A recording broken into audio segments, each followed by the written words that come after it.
Grosse manifestation européenne aujourd'hui à Budapest, en marge de la réunion des ministres des Finances européens. 50 000 personnes au total, dont environ 300 militants syndicaux belges.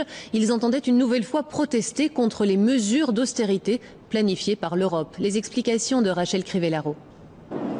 Ceci est un charter d'un genre un peu spécial, affrété par les syndicats belges pour un mini-trip d'un jour à Budapest. Objectif, l'Euromanif. Et parmi eux, il y a Antoine, un jeune Carolo qui n'apprécie pas la méthode européenne pour relancer l'économie.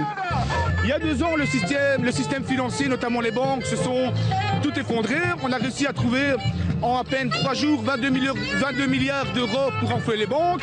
Alors que nous, ça fait des années qu'on demande qu'on refinance l'enseignement, qu'on réinvestisse dans nos marchands, qu'on crée des emplois de proximité publique. Là, on nous dit qu'il n'y a pas d'argent. Sur la place des Héros, Antoine a rejoint les autres délégations syndicales venues des 4 coins d'Europe.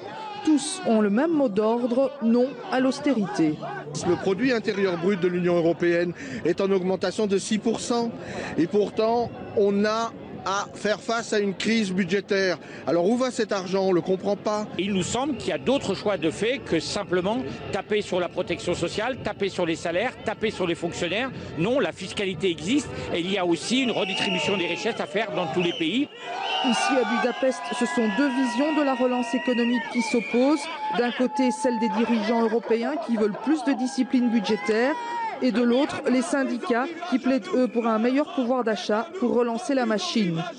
À quelques kilomètres d'ici, les ministres européens des Finances ont approuvé un plan d'aide au Portugal d'à peu près 80 milliards d'euros. Mais ce plan d'aide est assorti d'une série de mesures d'économie et de modération afin de sortir du rouge les finances portugaises. C'est précisément ce type de mesures que les syndicats européens sont venus dénoncer aujourd'hui à Budapest.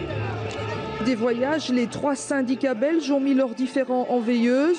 Tous unis dès lors qu'il s'agit de dénoncer la modération salariale ou encore le recul de l'âge de la retraite.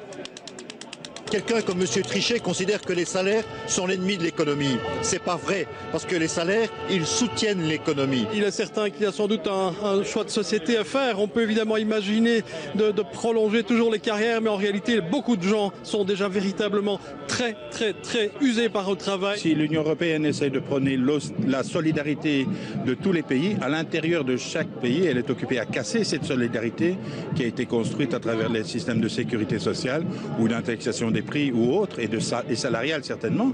Et ce sont ces systèmes-là que l'Europe veut attaquer. Les syndicats européens espéraient sans doute encore plus de monde aujourd'hui à Budapest, mais pour Antoine, l'essentiel est quand même d'avoir pu montrer sa solidarité avec la Grèce ou le Portugal, ces pays engagés dans une crise économique et financière sans précédent.